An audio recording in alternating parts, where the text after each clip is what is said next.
Thank you very much, Russell, and thank you to UCT for inviting me, and welcome everybody to this webinar.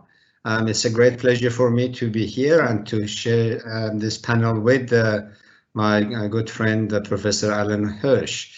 Economics of pandemics is a relatively new revelation for economists. We all talk about it, but quite frankly, we are learning as we go along, because it's for the first time in the registered history of economics that we have a reaction to pandemics the way we have done it in this year.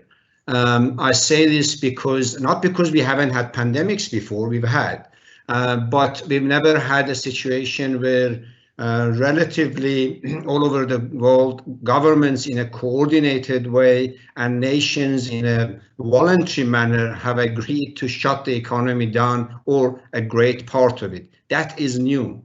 Of course, pandemics do have a very devastating effect on the social side. That goes without saying, because it's a health matter. But when pandemics are transmitted into economic policy and public policy, and the reaction of politicians is so panic-driven right across the globe, not just in South Africa, and then they impose a huge cost to the economy. And let me just make a couple of observations.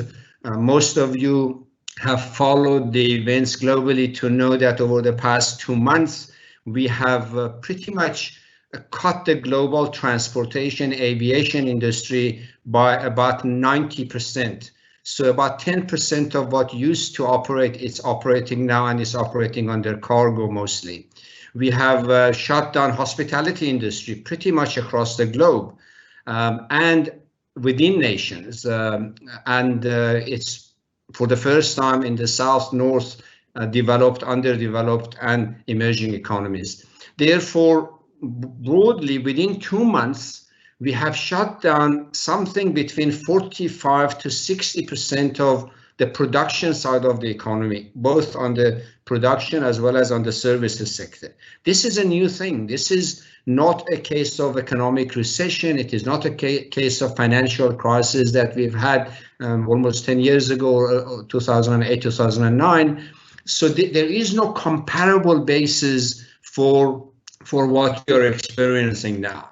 Even I would say during the Second World War, which was a devastating global war, it did not reach as such a high proportion of humanity as we experience it today. The Second World War was really a war between the then European and Japan and America at the end.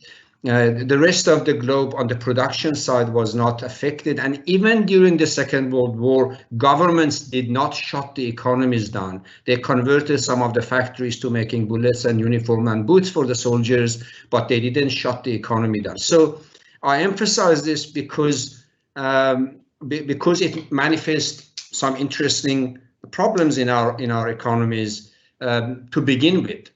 We didn't encounter COVID-19 with a global government or governance coordination, global institutions that are fit for purpose of today. We did not begin with national governments, whether in UK, United States, Italy, South Africa, Mexico, or India. None of them were fit or configured to be able to manage crises of this magnitude, and be able to strike a balance between health of the nation, what is nowadays called savings life, as opposed to saving livelihood, which means keeping the economy going at the same time that we are taking care of the nation. So as a result, what we see, and I'm mindful of the time, what we see is the following.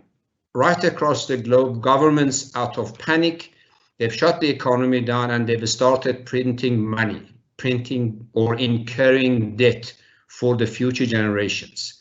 If you look at the United States, and now it used to be 3 trillion, now they're talking of another 3 trillion in less than 2 months.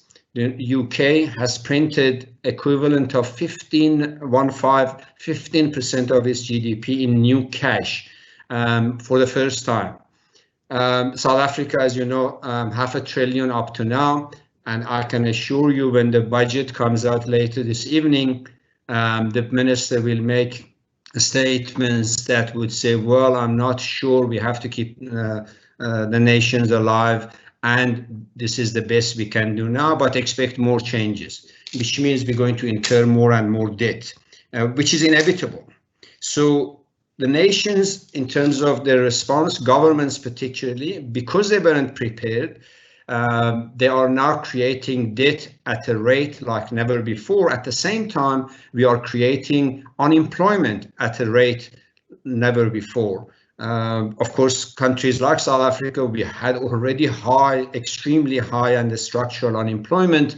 Now we are likely to add to that as soon as the economy opens up. Again, give you a couple of numbers. Our hospitality sector in South Africa, tourism, both domestic and international, roughly employs about 1.2 to 1.3 million people.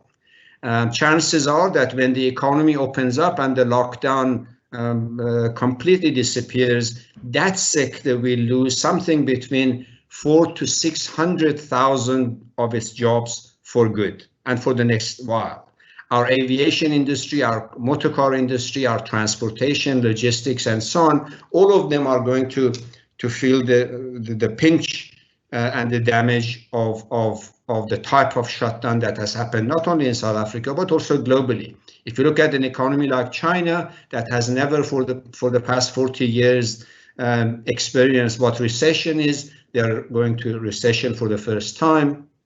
Europe and globally, we're going to have recession of anything between 6 to 10 to 12%. What does that mean? It means our export for the next while, and by that I mean for the next 2 to 3 years, is going to be 40, 50, 60% below what it was. And that's the export on the mining, export on motor manufacturing, etc., etc. So all of these means the economies are going to be severely affected. And to finish my opening comments, it goes without saying, and we all know that the South African economy was a human being, it encountered COVID-19 with some serious preconditions in the form of high unemployment, high poverty, and inequalities, poor governance capacity, poor health services, poor security services. And when you have those type of preconditions, we've now learned that COVID-19 kills those who have preconditions. If the economy was a human being or a system, it's seriously vulnerable to the damages of COVID-19 because we began the process or the battle with the virus with serious socioeconomic preconditions. We'll discuss more of this as we get to discussion. Thank you very much, Russell. Thank you, Iraj. You painted, of course, a picture that's bleak, but that is the reality. And I think the most important thing to solve or tackle any problem is to face the reality head on. But I'm sure there must be some solutions. So I hope that I think we have about between 300, 400 people who have already signed on. I hope that the message that you shared now doesn't sort of leave them with the idea that it's just sort of doom and gloom. I think we're going to come back to you later, because I'm sure that you have some suggestions as to how we get out of this. And the good news is that even those patients who have had underlying conditions when they contracted COVID, some of them also got better. And so there may be vaccines and ventilators and other, to continue the metaphor, that may be applied. So I think people should just stay online and not think that that's the full story. But you wanted to actually paint the picture of what the reality is that we're facing. Mm-hmm.